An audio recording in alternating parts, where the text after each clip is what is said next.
अरे दुख की मारी मात अटा से नीचे आई।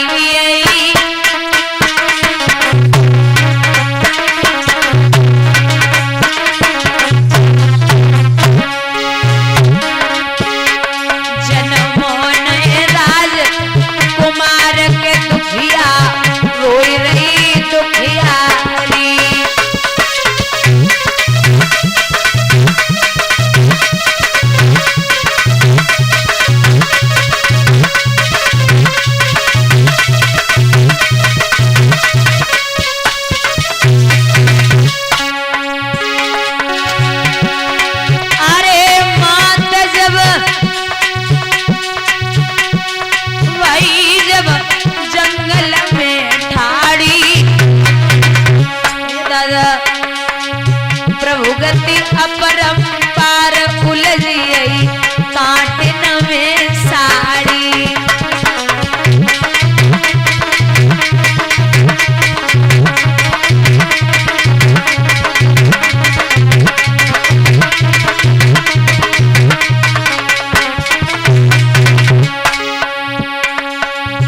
जहाँ सर्प रहते ना, जिसे बामी बोलते हैं हम और आप, मैया बामी के पास खड़ी है गई, उसे बाहर सर्प निकल के आओ। माता जब बामी पे ठहरी, पैरन की वही आवाज निकल के आई ओ चेरी।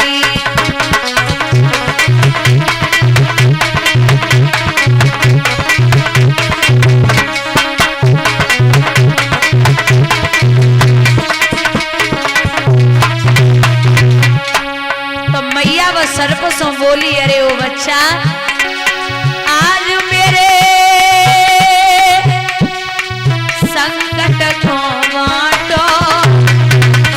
अरे पूत वो पे तो खुश हो नहीं जा, तू ललाट का उंगली में काटो।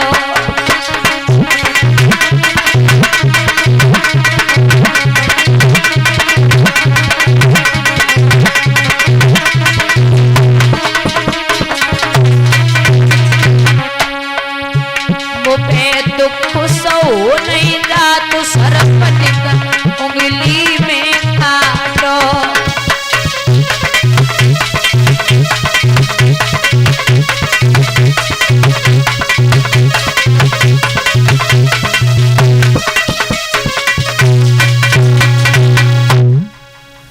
मेरे बंधुओं, जब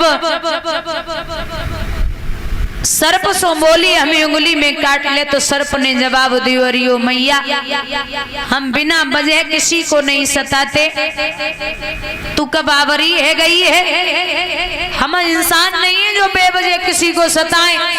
हम वो जीव हैं, जब तक हमें कोई परेशान नहीं करता हम किसी को परेशान नहीं कर सकते। वहां से मैया आगे बढ़ी, एक कुएं में गिरने के लिए तैयार हुई, तो पीछे से ब्रह्मा पुत्र नारद ने रोक दिया। बोले लड़की कहाँ जाती है? पीछे देखो तेजस्वी महात्मा खड़े। क्यों आई है यहाँ? महाराज मरने आई हूँ। क्यों? आप दिखने में तो बड़े अच्छे संत लग रहे, बड़े अच्छे विद्वान लग रहे, लेकिन हमें जे बताओ महाराज, एक पत्नी, एक माँ, एक औरत अपने प्राणों को कब देती है? तो बाबा बोले, लाडो हमारे सवाल को जवाब दे। का वर्षा थोड़ी भई और के कहूँगा वो किसान, और सही खेत बंजर पड़े कहा रची भगवान। तो मैया बोली, बाबा ना वर्षा थोड़ी भई और ना कहूँगा वो किसान, खेत बीज ओढ़ तो नहीं सुनिए संत सुजान। जल से पतला कौन है, कौन भूमि से भारी, और कौन अग्नि से तेज है, कौन काजर से काली। जल से पतला ज्ञान है, पाप भूमि से भारी, और क्रोध अग्नि से तेज है, कायली काजर से कारी। बोले तेरे कोई संतान नहीं है? बोले हाँ बाबा। मरने आ गई? बोले हाँ बाबा, जीवित नहीं जाऊंगी। बोले अरे ओ बाबरी, तू लौट जा, तेरे पुत्र पैदा हो जाएगा। तो मैया ने जवाब दो, अरे ओ बाबा, अब पता चलो कि संत भी झूठ बोलने लगे। बाबा नारद बोले, हे लड़की, भगवान ने अपने लिए कहा है कि मोर वचन चाहे पड़ जाए फीका, पर संत वचन पत्थर की लीका। संत का वचन कभी मिथ्या नहीं हो सकता। तो मैया आंखों में आंसू लेके बोली, अरे ओ बाबा, मोर 6 महीना गए बीती, बलम की सूरत लख नहीं पाई रे।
आवाज लगाई कि महाराज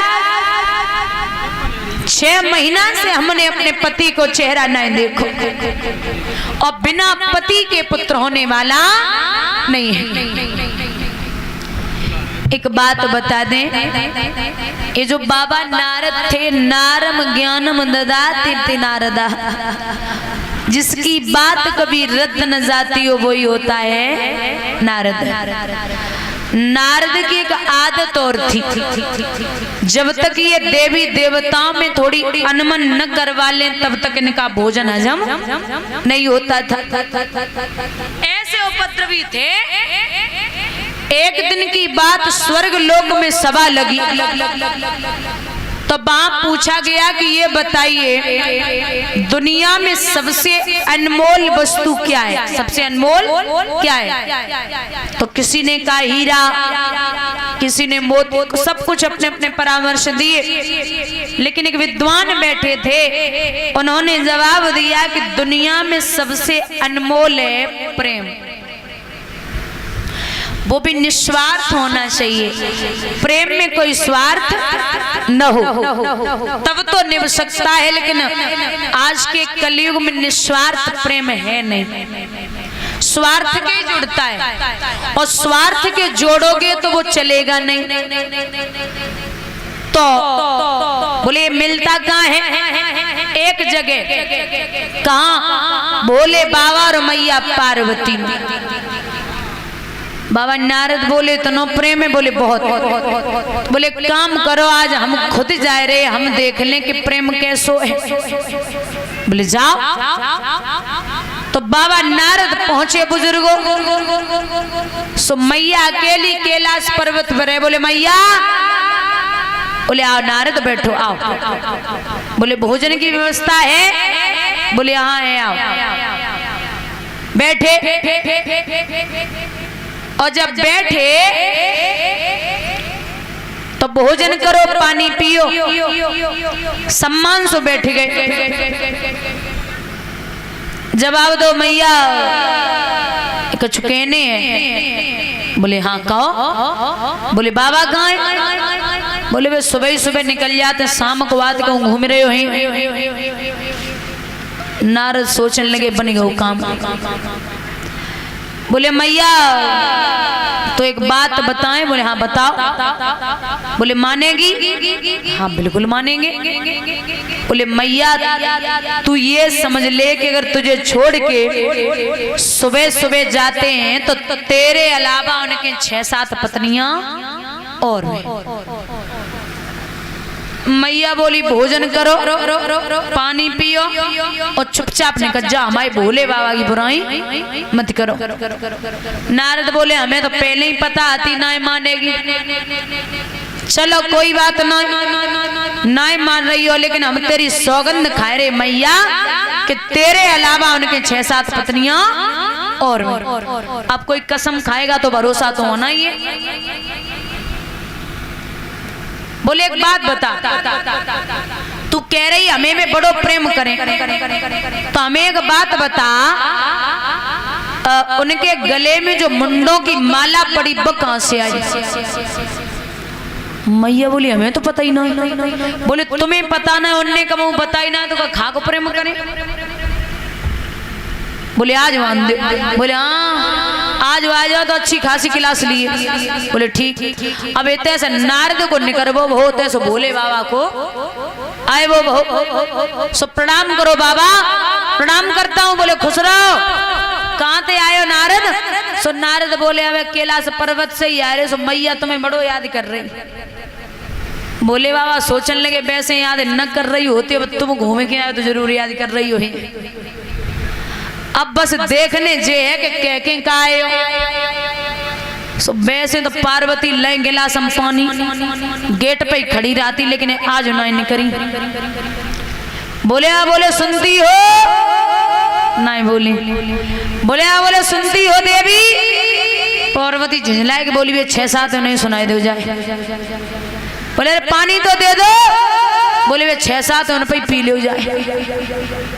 समझ गए भोले बाबा नारद कान भर गए। बोले देवी क्या हुआ? दूर एकदम दूर से बात करो। बोले बताओ तो क्या बात है? बोले हमें जब बता हमारे अलावा तुम्हारे 6-7 पत्नियों कौन है? भोले बाबा बोले 6-7? एक दो ही ना 6-7? बोले हाँ बोल लो ना बोल रहे हो, मायके चली जाऊंगी। जवाब दो देवी वैसे तो कोई 6-7 है ना, तो अगर है तुम्हें लग रही है तो वो कोई और नहीं स्वयं आप हो। बोले वो कैसे? बोले वो ऐसे कहीं शैलपुत्री, कहीं जगदम्बा, कहीं काली, कहीं सती, कहीं गौरा, कहीं पार्वती। आपने कितने रूप लिए, हर बार आप मेरी पत्नी बनी हो तो कोई और नहीं स्वयं आप मेरी पत्नी हो। मान लिया। सौगंध खाइए। मैं सौगंध खाता हूँ। बोले अब ये बताओ जो गले में मुंडन की माला पड़ी जग कहां से आई? बोले ये किसने बोला? बोले किसी ने भी बोला हो बताओ। बोले इसमें कुछ सिर आपके हैं और कुछ सिर राक्षसों के हैं। बोले मेरे सिर? बोले हाँ देवी, आपने जितनी बार शरीर को छोड़ा है उतनी बार आपके सिरों को मैंने गले में धारण किया, और अगर मैं ऐसा न करता तो मैं इतना अत्यधिक प्रेम करता हूँ आपसे, मैं मृत्यु लोक में पागलों की तरह घूमता, इतना प्रेम है। भैया बाबा नारद वहां आए के बोले नारायण नारायण।